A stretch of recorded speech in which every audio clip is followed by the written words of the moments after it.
নমস্কার। আজকে আমরা আলোচনা করব ইয়ংগার এজে নি পেনের কারণ।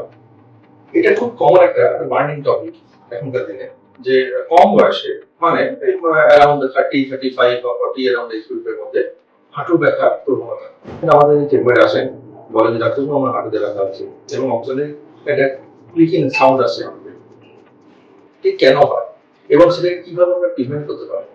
এটার মেইন কারণ হচ্ছে আমাদের লাইফস্টাইল, মানে আমাদের sedentary lifestyle, long time sitting job বা অনেক সময় লং টাইম স্ট্যান্ডিং জব, মানে ইমব্যালেন্স, মানে আমাদের লাইফস্টাইলের যে মানে আমাদের ব্যালেন্স, বডি ব্যালেন্স এবং এক্সারসাইজ বা সমস্ত কিছুর মধ্যে একটা ইমব্যালেন্স তৈরি হয়।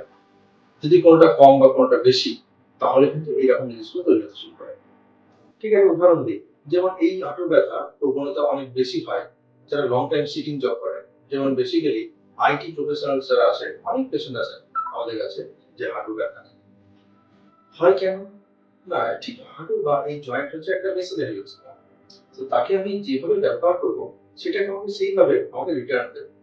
মানে আমি আমার হাঁটুটা আমাদের একটা মেশিন ভাবি, সো আমি এতটাও বেশি ইউজ করব না যে সেটা ওয়ার এন্ড টিয়ার হয়ে খুলতে শুরু করবে, বা এতটাই সেটা মানে স্ট্যাগনেন্ট হয়ে যাবে না যে যেটা যেটা কোনো কাজ করবে। তাহলে আমাকে একটা প্রপার ওয়েতে হাঁটুর জয়েন্টের এক্সারসাইজ, বা শুধু নট অনলি নি জয়েন্ট বা সমস্ত body physical activity, physical exercise আমাকে করে দিতে হবে।